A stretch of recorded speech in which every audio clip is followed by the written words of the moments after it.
Thing I want to mention here to the Muslim community, that when it comes to mental illness in the community, in the Muslim community, it is a real issue. A lot of people, they try to dodge these questions or even these situations by kind of pushing them under the carpet and consider them to be, oh, the Muslim community, alhamdulillah, doesn't have these things. They don't go through these kind of like situations. Yes, we do. So we have to acknowledge that, yes, we do go through the difficult situations. Members of the Muslim community do suffer, a variety, it's a scope of mental illnesses, honestly. So we have to admit that it happens. We acknowledge that. So that's number one. Number two, going through a situation where people suffer from mental illness doesn't mean there's a problem in their faith and their Iman. Because a lot of people, they think when you go through, let's say, a severe condition, for example, of an anxiety, to the level that they might feel that they're becoming right now frozen in time.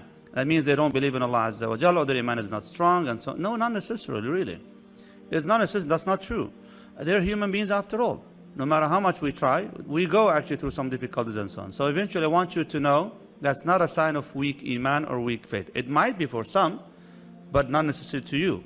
So therefore we have to separate between these two issues, inshallah ta'ala. Now the third thing is that this is a very, very serious subject. Therefore, if you're going to talk to somebody about a mental health issue, you talk to the experts. And just for your knowledge, the Imam is not one of them. So don't go and make an appointment with the Imam. I want to talk to you about my severe depression, for example, or bipolar situation, or this or that, or whatever that they go through. Now, you need to go to the Imam for spiritual maybe support, or you know that you're going with a counselor on the side, but I need the Imam's, kind of like help as well to keep me, inshallah, on track and so on. That's good. But don't depend on the Imam primarily for an issue that other professionals who specialize in the field, they can help you with, inshallah, tabaraka wa ta'ala. And on top of that, obviously, we need to, as a community, acknowledge that, give the people the support, inshallah ta'ala, and make a lot of dua that Allah subhanahu wa ta'ala make it easy for them. Wallahu a'lam. And one that's coming up a lot more recently. One thing is that you can't just pray away a mental illness. A lot of people think that way, and it's wrong. And to burden someone else with that is also not appropriate. You don't just pray it away. You don't just make dua and it goes away. You have to treat it. And treating it is a form of ibadah. It's a form of worship. A lot of people feel ashamed to get help when they have a mental illness because they feel like it's a weakness in their own Iman, a weakness in their own faith, like Sheikh Yasser said. And if I seek help from someone in getting over that mental illness, then somehow I'm losing out the reward of struggling with it and dealing with it on my own.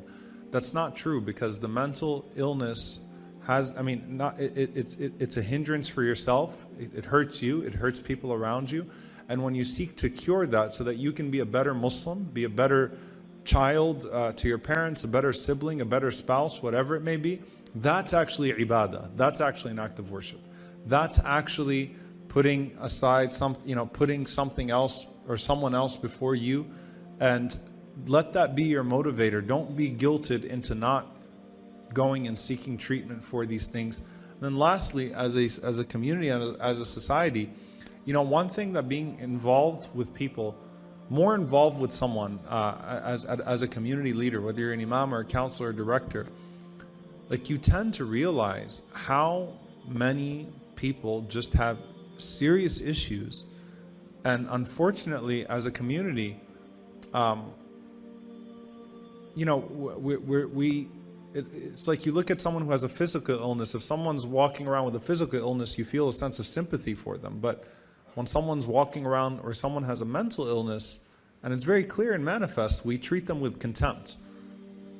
And as a community, we have to remember that sometimes these actions are out of someone's control.